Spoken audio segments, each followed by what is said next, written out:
The flashing red and blue lights cut through the humid Georgia night, bouncing off the rain-slicked highway. A black man in his late 30s gripped the steering wheel so tight his knuckles turned pale.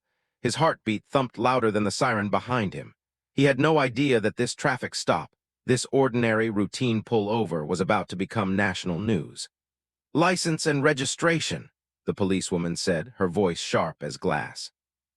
She was tall, blonde, maybe mid-30s, with that no-nonsense southern drawl. Her badge gleamed under the patrol car's lights. The man, trembling slightly, handed over his documents, trying to keep his voice steady. He'd been through this before, too many times, but something about her tone tonight felt different. She circled the car, flashlight beam cutting across his face like a blade. Then she leaned in close through the open window and said something no one expected from a cop in uniform. And within hours, her words would set off a firestorm. Twitter would blow up. News outlets would swarm the small Georgia town. Protesters would flood the streets. But right now, all that existed was the thrum of rain, the hum of the patrol car engine, and her words, low, casual, and shockingly personal. He blinked, unsure if he heard right. "Ma'am, what did you just say?" he asked quietly. She smirked, tapping her ticket pad. "I said," she repeated, slow and deliberate, "if you weren't married, I'd give you my number." Silence, just the steady patter of rain. At first, it might have sounded harmless, even flirty, but what followed wasn't. That single comment opened a door into something much darker, a hidden bias wrapped in a smile, a cruel game of power under the cover of flirtation. Within minutes, the situation spiraled. A cell phone camera clicked on. A bystander started recording. And by the next morning, the internet wasn't asking what she said, they were asking why she said it. This wasn't just another traffic stop. This was the moment America's ugly truth hit the spotlight again. Jamal Brooks wasn't some stranger rolling through town in the middle of the night. He'd lived in Monroe, Georgia his whole life, small town, big secrets, and a history that still left scars you couldn't see. At 38, Jamal was a family man, married to Rochelle, a nurse who worked long shifts at the county hospital, and a proud father to little Maya, who just turned 7. Most folks around town knew him as Mr. Brooks from the auto shop, the guy who could fix your engine for half the price the dealership charged, and still throw in a smile with it. But behind that smile was a man who carried years of quiet frustration, the kind that builds up after being followed too long in a store, or pulled over for no reason other than you fit the description. Jamal had learned to swallow it, to stay calm, to yes, sir, his way through situations that made his blood boil. His mom used to say, "Son, the world don't change 'cause you mad. It changes 'cause you move smart." So he learned to move smart. That night, though, he wasn't thinking about racism or injustice. He was thinking about his daughter's school project, the one he promised he'd help finish after his late shift. The rain had started just as he left work, drumming against the hood of his old black Chevy Malibu. He turned the radio up, old-school R&B humming through the static, and tapped the steering wheel in rhythm. The streets were mostly empty, just neon gas station lights and the occasional semi passing by. He yawned, checked his rear view, and that's when he saw it. The flashing lights, blue and red cutting through the rain like knives. His stomach dropped. He checked his speed. 45 in a 40 zone, seatbelt on, tail lights working, no reason to be stopped, and yet here he was. "Come on, man," he muttered, pulling to the side of the road, heart thudding hard against his ribs. When the officer stepped out, Jamal squinted through the rain-streaked window. A woman, blonde, tall, confident stride. Not what he expected. She tapped the flashlight on his mirror, the universal signal, roll it down. "Even in, ma'am," Jamal said, keeping both hands visible on the steering wheel just like his dad taught him when he was 16. "Was I speeding?" The policewoman tilted her head, rain dripping off her hat brim. "License and registration." Her tone wasn't angry, it was something worse, cold, controlled, like she was already judging him. He handed her his license, heart hammering. "Sure thing, officer." She glanced at the name, then at him. "You from around here?" "Yes, ma'am, born and raised." "Uh-huh." She looked him up and down, the beam of her flashlight catching the wedding ring on his hand. "You married?" Jamal blinked, caught off guard. "Yeah, my wife's home with our daughter. Everything okay?" A pause, a faint smirk. "Just making conversation," she said before walking back to her cruiser. Jamal stared straight ahead, breathing slowly. He'd seen this pattern before. Friendly tone masking something deeper, the kind of talk that could flip from polite to dangerous in seconds. When she returned a few minutes later, her demeanor had shifted. She leaned down to his window again, closer this time, raindrops clinging to her eyelashes. "You seem nervous," she said quietly. "I'm not nervous," Jamal lied. "Just tired, long day at work." Her eyes lingered on his face a little too long. Well, you've got a nice smile for a mechanic, he froze. Excuse me. She tilted her head, grin widening just enough to make him uncomfortable. I said if you weren't married, I'd give you my number. His mouth went dry. Was this a joke, a test? Ma'am, I don't think that's appropriate, he said carefully. Can I get my license back, please? Her expression shifted again, the smile vanished, replaced with that cold professionalism he'd seen at the start. So you're refusing to answer an officer's question now? Jamal blinked. What? No, I just step out of the vehicle. His chest tightened. He could hear his mom's voice in his head. Move smart, baby. Don't give him a reason. Officer, please step out. The rain was heavier now. The world outside blurred under the strobe of red and blue. Jamal slowly opened the door, stepping into the cold night, hands visible, breath shaky. And as he stood there, soaked and confused, he saw a car slowing down on the opposite lane, someone recording on their phone.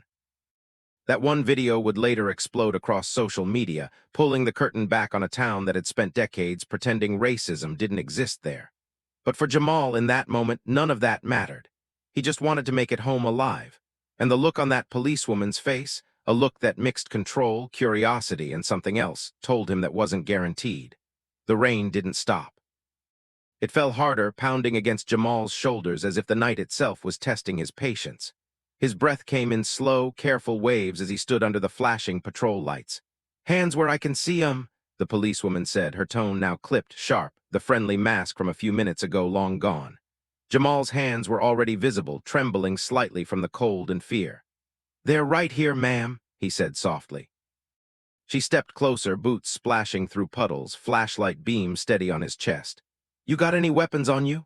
No, ma'am, I just got off work. I'm a mechanic at Wilson's Auto on Maple. She didn't respond. Instead, she walked around him slowly, inspecting him like he was hiding something. The air was thick with tension, the kind that made your heart beat too fast and your thoughts scatter. He could feel the weight of every second, every silence, every judgment hanging between them. And then headlights cut through the darkness. Another cruiser pulled up. Oh no, Jamal whispered under his breath. A second officer, male, tall and broad-shouldered, stepped out. His name tag read Harris. His jaw was clenched, eyes cold. Everything good here, Officer Reynolds? He asked, his tone carrying a strange authority even though she was clearly handling the stop. Just routine, Reynolds replied, her voice tight. Driver got mouthy. Mouthy, Jamal's brow furrowed. Ma'am, I didn't say. Harris stepped closer. Quiet, sir, we'll ask the questions. Jamal felt that familiar sting, not physical but emotional, that invisible slap you get when your words don't count the same as theirs. He'd seen this movie before. He forced a breath. I'm just trying to cooperate. Good, Harris muttered. Then keep it that way. Reynolds leaned against her car, watching him. Her smirk was gone now, replaced by something unreadable. You nervous, Jamal? She asked. I think anybody would be, ma'am, he said carefully. She hummed. Funny, 'cause nervous people usually got something to hide. Jamal's throat tightened. I don't have anything to hide. Then why'd you hesitate when I told you to get out? He blinked. Because I was scared. Harris chuckled darkly. Scared of what? We're just doing our jobs, man. Jamal's voice cracked slightly. That's what I'm afraid of. That one line hung in the air like thunder. Even Reynolds hesitated just for a second. She stepped back, sighing, then said, Pop the trunk. My trunk? For what reason? Sir, this ain't up for debate. Jamal stared at the reflection of red and blue in the puddles. He thought about Rochelle waiting up for him, texting to ask if he was okay. He thought about Maya probably asleep with her stuffed unicorn. And he thought about the last time his cousin got pulled over, how a simple traffic stop turned into a night in jail over resisting. He pressed the key fob. The trunk clicked open. Reynolds went to check, flashlight cutting through the darkness. Harris stayed behind, arms crossed. You from around here, huh? Harris asked. Born and raised, Jamal said quietly. Yeah, thought so. You're one of them Brooks boys, right? Used to hang out near the old rec center. Jamal nodded slowly. Yeah, you know my family, Harris smirked. Let's just say your brother wasn't exactly a saint back in the day. Jamal clenched his fists. My brother's got nothing to do with this. Everything got something to do with something, man. That was the moment it clicked. They weren't just seeing him. They were seeing every stereotype they'd ever believed about men like him. Every rumor, every prejudice, every headline. Reynolds slammed the trunk shut.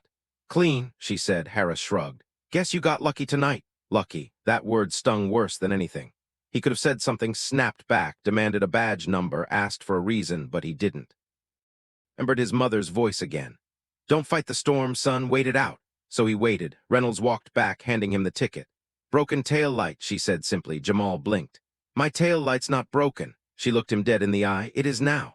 He turned toward his car and saw it, the left tail light shattered, rainwater dripping off it, the plastic cracked clean through. He swallowed hard. You did that." Her smile was faint, cold. "Watch your tone." He wanted to scream. To do something, but what good would it do?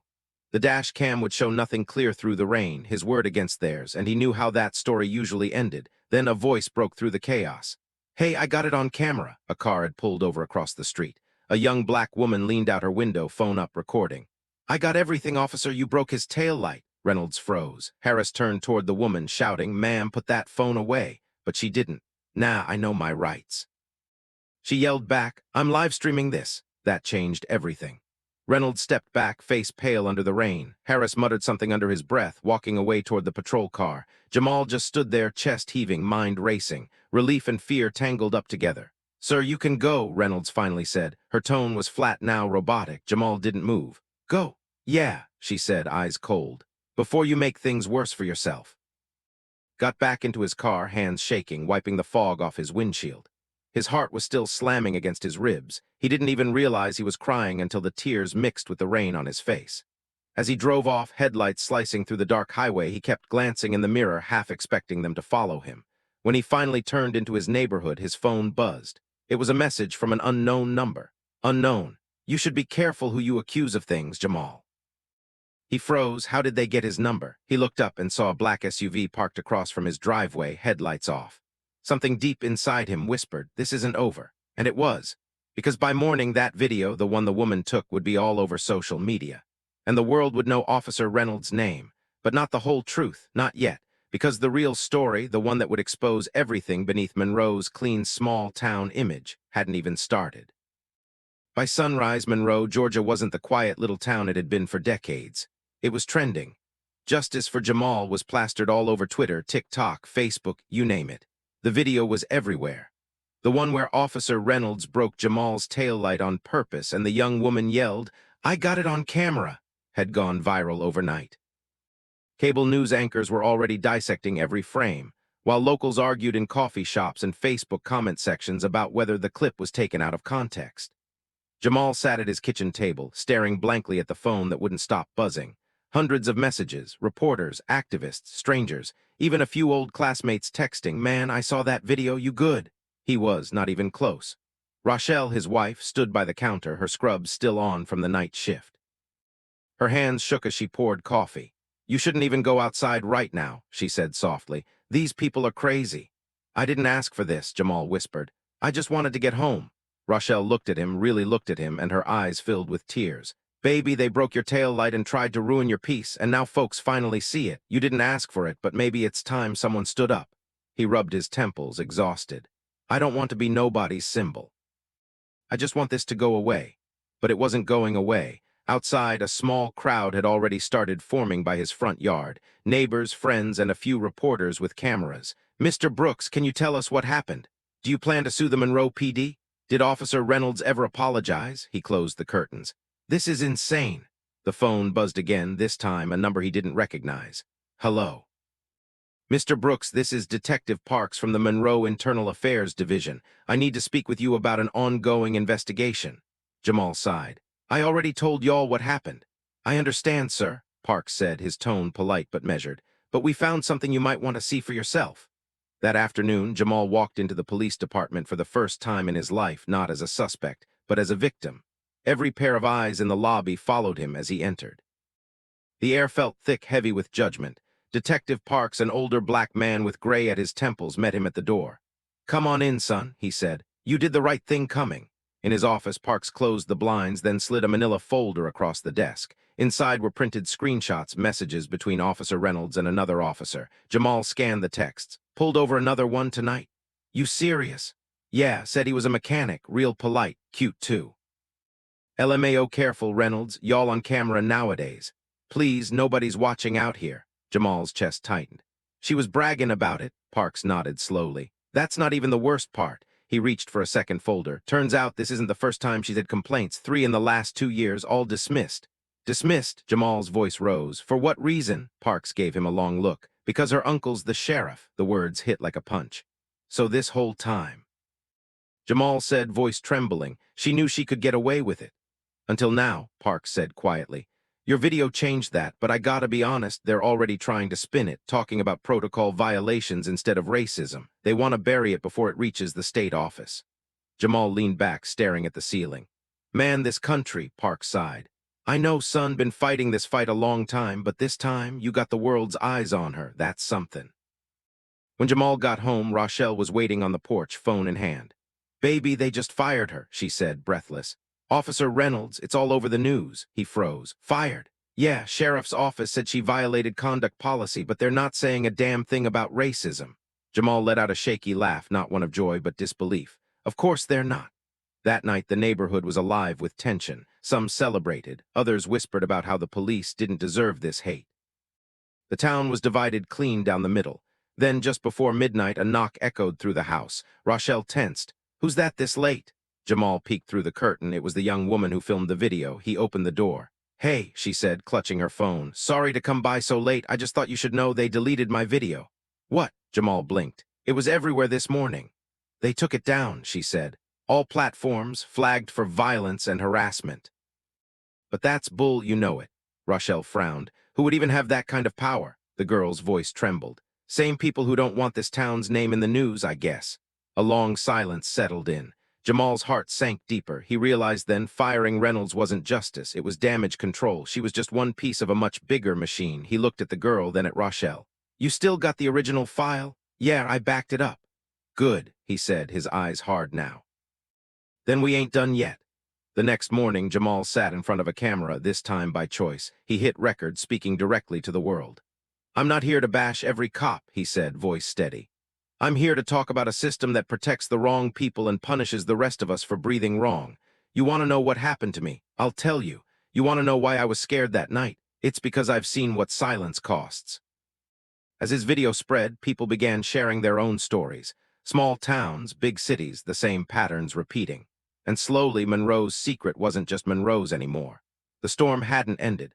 But for the first time, Jamal wasn't weathering it alone. It had been 3 days since the Monroe County Sheriff's Department fired Officer Reynolds, 3 days since the department claimed disciplinary action was taken, and 3 days since Jamal's world stopped feeling safe. The viral fame had turned from attention to something darker. Hate mails started arriving at his auto shop. Strangers driving by the house yelling, "You ruined a good cop's life?"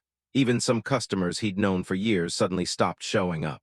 Monroe wasn't a big town. It was the kind of place where gossip traveled faster than truth.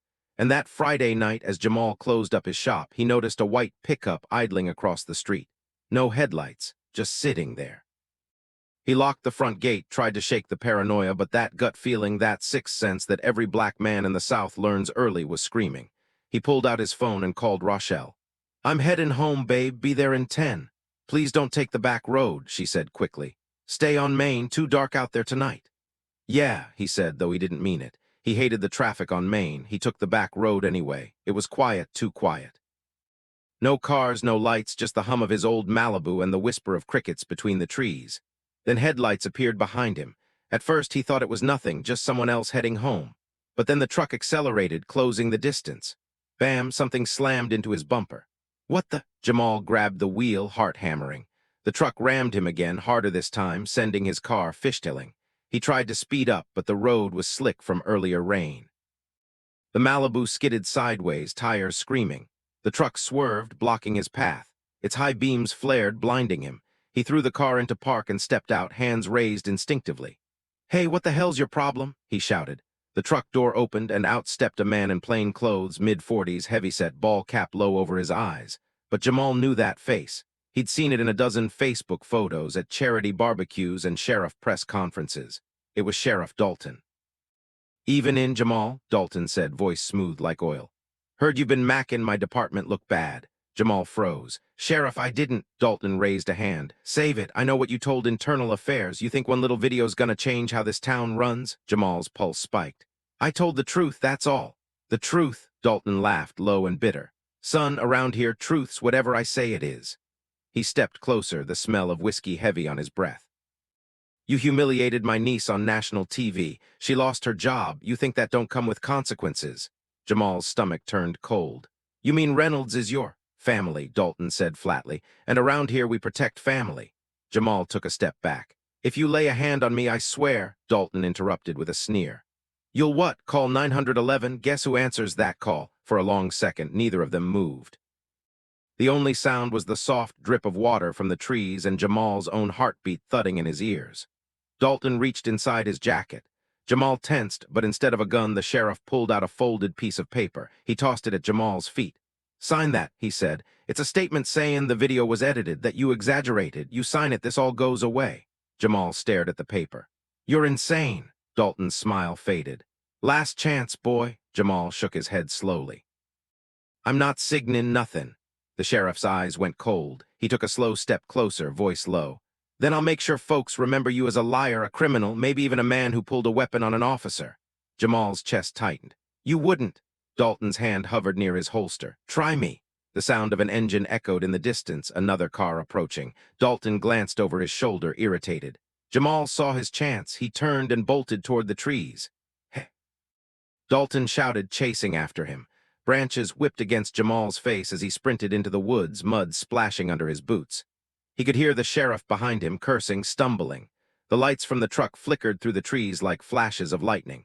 He ducked behind a fallen log, breathing hard, heart racing so loud it drowned out the rain. Dalton's voice echoed through the darkness. "You run all you want, boy. Ain't nobody gonna believe you over me." Jamal clenched his fists. For a split second, he thought about giving up, about letting the system win like it always did. But then he pictured Maya's face. Rochelle's tired eyes. No, not this time. He reached for his phone, but it was dead. The sheriff's footsteps were getting closer. Then a flash of light. Headlights cut through the trees. A voice shouted, "Sheriff Dalton, step away from him." It was Detective Parks. And behind him, two state troopers with their weapons drawn. Dalton froze. "What the hell? Drop your weapon, Dalton," Parks barked. "We heard everything." Parks held up his own phone, the recorder still running. "You might own this county, but you don't own the truth." Dalton's face twisted with rage. "You set me up." Parks didn't flinch. "No, you set yourself up."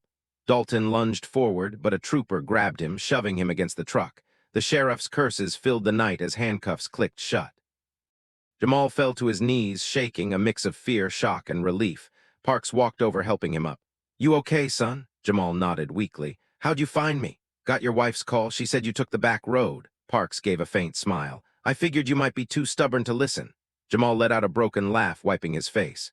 "Yeah, guess I am." Parks looked at him, voice low and steady. "You did good, Jamal, real good, but this fight, it ain't over, not by a long shot." Jamal glanced at Dalton being shoved into the patrol car. "Yeah," he said softly, "but at least now people are watching." And for the first time in a long time, he felt something close to peace. Not because justice was done, but because the truth finally had a witness. The red and blue lights flickered once more across the soaked Georgia woods, but this time they didn't feel like a threat. They felt like light breaking through the dark. The following Monday morning, Jamal stood outside the courthouse in downtown Monroe, Georgia, the same courthouse where, for decades, folks like him had been told to stay in their place. But today was different. A crowd had gathered. Signs waved in the air, "Justice for Jamal, end police corruption, we deserve better." Reporters huddled near the steps, microphones ready, cameras rolling. The world had seen the footage, Sheriff Dalton's threats, his confession, the attempted cover-up. It had gone viral in less than 24 hours, and for the first time in his life, Jamal wasn't afraid to be seen. Rochelle stood by his side, holding his hand. Maya clutched his other, her small fingers wrapped tight around his. He could feel their warmth, a reminder that this wasn't just his fight anymore. It was everyone's. Detective Parks approached, tipping his head. "You sure you're ready for this, man?" Jamal smiled faintly. "Been ready my whole life, just didn't know it." When the press conference began, Jamal stepped up to the podium. He looked out at the sea of faces, black, white, Latino, young, old, all waiting. He took a deep breath. "I didn't ask to be here," he began, voice steady. "I didn't want to go viral. I just wanted to get home safe." A hush fell over the crowd. "But what happened out there on that road, what's been happening in towns like ours for generations, it's bigger than me. It's about a system that protects the powerful and punishes the powerless." He paused, letting the words hang in the cold air. "I ain't here to spread hate. I'm here to say enough. Enough of being scared. Enough of pretending like things are fine when they ain't. If we want real change, we can't just post hashtags and move on. We gotta show up, speak out, and hold folks accountable, no matter who they are." A few people nodded, some wiping their eyes. "My daughter," Jamal continued, glancing down at Maya, "asked me if the police are bad people. I told her no." But I also told her that silence when you see wrong makes you part of the problem. He looked straight into the nearest camera. So to every good cop out there, speak up. To every person who's tired of this cycle, don't wait for permission to stand for what's right. Change don't come easy, but it does come one voice, one video, one truth at a time. Crowd erupted into applause, not the loud, wild kind, but the heavy, emotional kind. The kind that said, "We hear you." Later that week, the governor's office announced a full investigation into the Monroe County Sheriff's Department. The Department of Justice got involved. For once, the headlines weren't about division, they were about accountability. But Jamal knew it wouldn't be the end, just a step. Because racism wasn't just one sheriff or one town, it was a system built to protect itself. It hid in policy and silence in the everyday moments when good people looked away. Still, for the first time, he felt like maybe, just maybe, the tide was turning. One evening, Jamal sat on the porch with Rochelle, watching the sun sink behind the trees. Maya chased fireflies in the yard, laughing, that pure, unshaken laughter kids have before the world teaches them to fear. "You ever think things will really change?" Rochelle asked softly. Jamal took a long breath, eyes on the horizon. "Not in one lifetime," he said, "but maybe in hers." And that was enough, because hope wasn't about winning every battle. It was about believing the fight was worth it, even when the world said otherwise. He reached for Rochelle's hand. The street was quiet, peaceful. Somewhere a siren echoed faintly in the distance, but this time it didn't feel like a warning. It felt like a promise.